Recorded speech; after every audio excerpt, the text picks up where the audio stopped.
नमस्कार विद्यार्थी मित्रांनो, स्वागत आहे तुमचं आपल्या स्टडी टाइम या यूट्यूब चॅनलमध्ये। आज आपण संकलित मूल्यमापन 2 म्हणजेच द्वितीय सत्र परीक्षा इयत्ता 6वी मराठी विषयाचा पेपर पाहणार आहोत। चला तर मग सुरू करूया। प्रथमतः तुम्हाला तोंडी चाचणीसाठी काही प्रश्न दिलेले जातात, त्या प्रश्नांचा वाचून व्यवस्थित सराव करायचा आहे। प्रथमतः तोंडी चाचणीसाठी हे प्रश्न दिलेले आहेत, व्यवस्थित वाचा, उत्तरही वाचून व्यवस्थित सराव करा। आता पाहूया पुढचा प्रश्न। लेखी चाचणीसाठी खालीलपैकी तू पाहिलेला कोणत्याही एका प्रसंगाबद्दल 8 ते 10 वाक्यात स्वतःच्या शब्दात वर्णन करा। मी पाहिलेला अपघात याचं उत्तर तुम्हाला इथे दिलेलं आहे। तुम्ही इतर विषयही लिहू शकता। 5 मार्कासाठीचा प्रश्न आहे, त्यामुळे उत्तर व्यवस्थित आणि सविस्तर लिहायचं आहे। पुढचा प्रश्न 5 आहे। खालील परिच्छेद काळजीपूर्वक वाच व त्या खालील दिलेल्या प्रश्नांची उत्तरे लिहा। आपल्याला हा उत्तरा व्यवस्थित वाचून पुढील प्रश्नांची उत्तरे द्यायची आहेत। त्याआधी एक लाईक नक्की करा आणि आपल्या स्टडी टाइम या यूट्यूब चॅनलला सबस्क्राईब करायला विसरू नका। ही प्रश्नपत्रिका अत्यंत महत्त्वाची आहे। अशाच स्वरूपाची प्रश्नपत्रिका तुम्हाला या परीक्षेला नक्की येईल, त्यामुळे या प्रश्नपत्रिकेचा व्यवस्थित सराव करा आणि ही प्रश्नपत्रिका आपल्या मित्रमैत्रिणींना नक्कीच शेअर करा। उत्तरावरील अ प्रश्न आहे। वरील परिच्छेदात मराठी शिवाय इतर कोणती भाषा आलेली आहे? उत्तर आहे हिंदी। आणि दुसरा प्रश्न आहे, खेळताना तुझा पाय मुरगळला तर कोणते 2 घरगुती प्राथमिक उपाय करशील ते लिही। तर तेल लावून मालिश करेन, गरम पाण्याने शेकेन आणि मलम लावेन।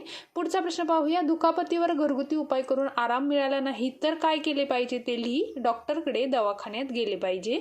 आणि वरील परिच्छेदात अनेक म्हणी आले आहेत, त्यापैकी एक म्हण लिहायची आहे। तर मोडेन पण वाकणार नाही आणि इतर म्हणीही तुम्हाला दिलेल्या आहेत। आता प्रश्न 6 पाहूया। खाली दिलेली वैभवची रोजनिशी वाच व दिलेल्या प्रश्नांची उत्तरे लिही। 3 मार्कासाठी आपल्याला हा पॅरेग्राफ दिलेला आहे। प्रथमतः तुम्ही हा पॅरेग्राफ व्यवस्थित वाचून घ्या। त्यावरील प्रश्न पाहूया। तुला कोणता रानमेवा खायला आवडतो ते लिही। तर लिहूया चिंचा, बोरे, आवळा, शेंगा। आणि दुसरा प्रश्न आहे, सहलीला गेल्यावर तू सहल प्रतिनिधी म्हणून मुलांना कोणत्या 2 सूचना देशील? आपला गट सोडून कोठेही जाऊ नये, सर्वांनी शिस्त पाळावी, परवानगीशिवाय कोठेही जाऊ नये, अशा प्रकारे सूचना आपण लिहायच्या आहे। प्रश्न 7 आहे। तुझ्या शिक्षकांनी सांगितलेले शब्द आपल्याला ऐकून लिहायचे आहे।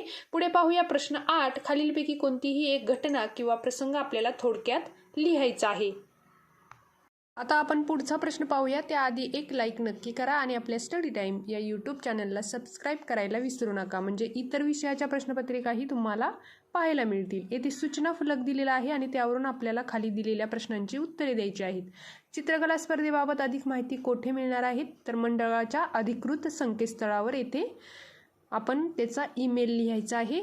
पुढे पाहूया। चित्रकला स्पर्धेसाठी नाव नोंदणी करण्याची मुदत 11 दिवस आणि सीमा 31 जानेवारीला नाव नोंदणी करण्यासाठी गेली तर तिची नोंदणी होईल का? तर नाही। खालील वाक्यात योग्य विरामचिन्हांचा वापर कर व वाक्य पुन्हा लिही। 1 मार्कासाठीचा हा प्रश्न आहे। वाक्य व्यवस्थित वाचून आपण विरामचिन्ह देणार आहोत। अशा प्रकारे तुम्हाला या प्रश्नाचं उत्तर दिलेलं आहे। आता पाहूया या पुढील प्रश्न। दिलेल्या सूचनेनुसार उत्तरे लिही। काय झालं समुद्र किनाऱ्यावर? अधोरेखित शब्दाऐवजी त्याचा अर्थाचा दुसरा शब्द आपण इथे वापरणार आहोत। काय झालं समुद्र किनाऱ्यावर? आणि पुढे पाहूया। खालील अपूर्ण परिच्छेदात रिकाम्या जागी योग्य वाक्प्रचार वापरून परिच्छेद पूर्ण करा।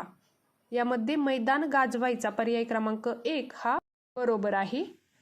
एका व्यक्तीविषयी 10 ते 15 वाक्यात माहिती लिही।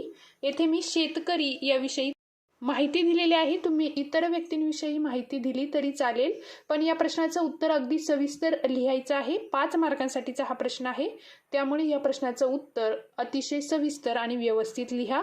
आता पाहूया या पुढील प्रश्न। त्याआधी एक लाईक नक्की करा आणि ही प्रश्नपत्रिका आपल्या मित्रमैत्रिणींना नक्कीच शेअर करा। आणि चॅनलवर नवीन असाल तर आपल्या स्टडी टाइम या यूट्यूब चॅनलला सबस्क्राईब करायला विसरू नका। पुढे आपल्याला उतारा वाचून त्या प्रश्नांची उत्तरे येथे लिहायची आहे। प्रथमतः उत्तरा व्यवस्थित वाचा। उतार्यात 2 परिच्छेद करता येतील। शीर्षक लिहा। यामध्ये मुलाचे पाय पाळण्यात दिसतात, अशा प्रकारे आपण शीर्षक लिहू शकतो। आता प्रश्न 14 आहे। दिलेल्या सूचनेनुसार उत्तरे लिहायची आहे आपल्याला। पाऊस पडण्याच्या क्रियेशी संबंधित असणारे एक क्रियापद लिहायचं आहे, जसे बरसणे, त्याचप्रमाणे पडणे, कोसळणे, झोडपणे, टपटपणे, अशा प्रकारे आपण क्रियापद लिहू शकतो। खालील वाक्य वाच व अधोरेखित शब्दांचे निरीक्षण करून क्रियापदाचा प्रकार लिहायचा आहे। खेळू लागली याचं उत्तर आहे संयुक्त क्रियापद आणि दिलेले वाक्य अपूर्ण वर्तमान काळात लिही या प्रश्नाचं उत्तर आहे मी सिंहगड चढत आहे. अशा प्रकारे आपल्याला अपूर्ण वर्तमान काळ लिहायचा आहे. पुढे पाहूया, रिकाम्या जागी कंसातील क्रियापदाचे योग्य रूप वापरून परिच्छेद पूर्ण करायचा आहे. 2 मार्कासाठी हा परिच्छेद आपल्याला दिलेला आहे. उद्या परीक्षा संपेल, मी सुट्टीत गावाला जाईल, गावात शेतात फिरेन, धान्याचे नमुने गोळा करेन, त्यांची माहिती मिळवून ती वहीत लिहून ठेवेन, शाळेत गेल्यावर ती बाईंना दाखवीन. अशा प्रकारे आपण ही संपूर्ण प्रश्नपत्रिका पाहिली. परत भेटू अशाच नवीन व्हिडिओमध्ये. तोपर्यंत एक लाईक नक्की करा आणि कमेंट करायला विसरू नका. धन्यवाद.